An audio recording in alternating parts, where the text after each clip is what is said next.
लेकिन आजकल जब क्लेम करते हैं, हट गए तब बीवी को बना दिया, अब आजकल बाल बच्चा को, अब पैदा तो बहुत कर दिया, इतना ज्यादा पैदा करना चाहिए किसी को, बाल बच्चा, लेकिन उतना किया और उसी में कई गो बेटी को,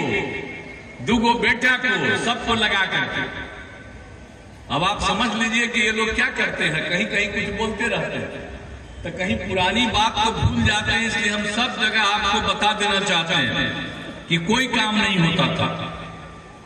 और कितना ज्यादा होता था जी, कोई बाहर नहीं निकलता था, आने जाने का रास्ता नहीं था, पढ़ाई नहीं था,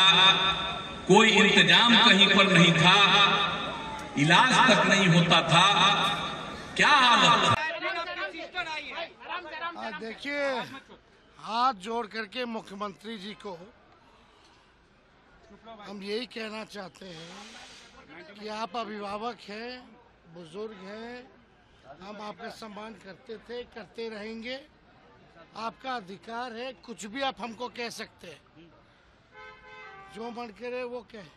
और वो जो भी कहेंगे मेरे लिए आशीर्वचन होगा और आशीर्वाद होगा। लेकिन बात ये है कि व्यक्तिगत बातें बोलने से क्या बिहार के लोगों को फायदा होगा, और व्यक्तिगत बातें जो है इस समय ऐसी बातें बोलनी नहीं चाहिए। हालांकि कुछ भी बोले, हम तो आशीर्वाद के रूप में आशीर्वचन ही मानेंगे,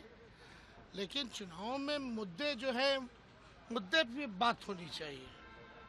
और किसी को इस तरह से व्यक्तिगत बात बोल करके बिहार के लोगों का ना बिहार का फायदा है, इससे फायदा किसका है। और ये लोकसभा का चुनाव चल रहा है और उनकी भाषण हम सुन रहे हैं आजकल, और इस भाषण में वो क्या बोल रहे हैं भाई, कौन उनको लिख करके दे रहा है, क्या बोल रहे हैं, इस तरह की बातें समझ में नहीं आ रही कि कम से कम कपड़ों पर या जो भी बातें हैं, हम लोग देख रहे हैं ऐसी बातें बोलने लगी नहीं था कि लोकसभा का चुनाव हो रहा है। ये कोई परिवार लड़ रहा है क्या? ये लोकसभा का चुनाव है। बेरोजगारी पे बात कीजिए, बिहार के विशेष पैकेज के बारे में बात कीजिए, शिक्षा स्वास्थ्य के बारे में बात कीजिए, पलायन कैसे रोकेंगे मुख्यमंत्री जी ये बताइए। लेकिन इस तरह की भाषा, और आपको भी याद होगा 2020 में भी उन्होंने क्या कहा था, हमारे परिवार के ऊपर भद्दी बातें बोली थी, आप लोगों ने भी देखा होगा। तो हम तो इस पे ज़्यादा कुछ नहीं कहेंगे, हम तो भगवान से यही प्रार्थना करेंगे स्वस्थ रहें,